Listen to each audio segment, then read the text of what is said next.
हरे कृष्णा। श्रीमद् भागवतम स्कंद अध्याय 3 श्लोक संख्या 8।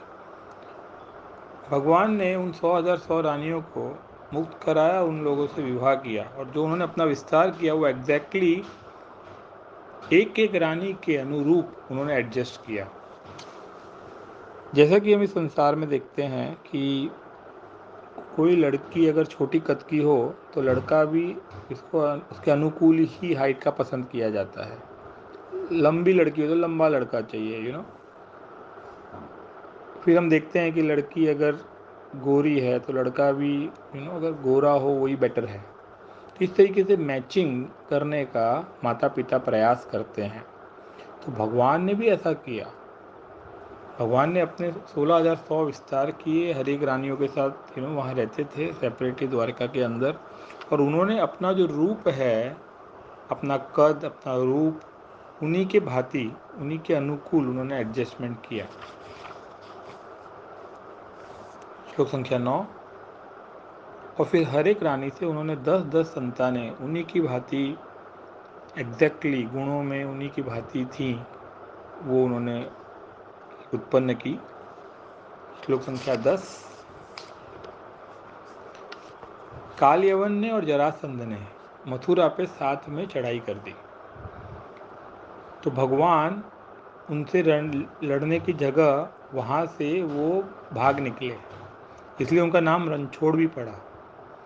तो हम जैसे ये कथा को जानते हैं कि कालयवन को ऐसा एक वरदान था कि वो एक दिन के लिए यदुवंश पे भारी पड़ेगा। तो जब जरासंध को पता पड़ा कि कालयवन मथुरा पे चढ़ाई करने वाला है तो पैरेलली जरासंध ने भी चढ़ाई कर दी। भगवान को ये प्लान पता था, इसलिए उन्होंने एक दिन पहले ही रातों रात द्वारका नगरी का निर्माण किया और मथुरावासी सोए मथुरा में लेकिन उठे द्वारका में। और फिर वो वहाँ से जब उन्होंने ललकारा तो चलते हुए, बिना रथ के चलते हुए रणभूमि में आए और चलते हुए निकल गए। इस प्रकार उनका नाम रणछोड़ पड़ा। फिर आगे जाके हम देखते हैं कि जैसे कालयवन का वध जो था वो मुचुकुंद के द्वारा किया गया, जो बहुत लंबे समय से सो रहे थे। और उनको जब डिस्टर्ब किया गया तो जैसे उन्होंने नेत्र खोले तो कालयवन भस्म हो गया। और जरासंध का वध आगे जाके भीमा के द्वारा हुआ। तो भगवान इस संसार में प्रकट होते हैं, जैसे कि हम जानते हैं ब्रह्मा जी की रिक्वेस्ट पे। कुरुक्षेत्र का युद्ध करना ये भगवान की योजना थी और हर एक दुष्टों का उसमें संहार हो, ये भी भगवान की योजना थी।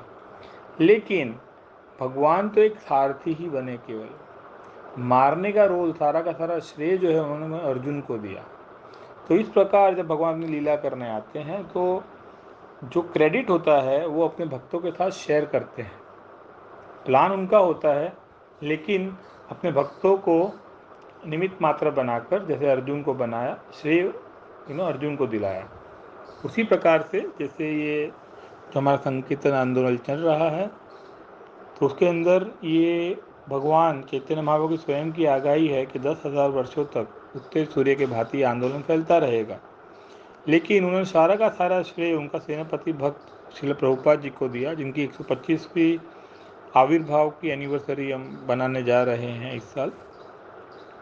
तो जो भक्त भगवान के इस संकीर्तन आंदोलन में भाग लेंगे, प्रचार करने का प्रयास करेंगे, उनके संदेश को दूसरों को बताने का प्रयास करेंगे, भगवान सारा का सारा क्रेडिट उन भक्तों को देंगे।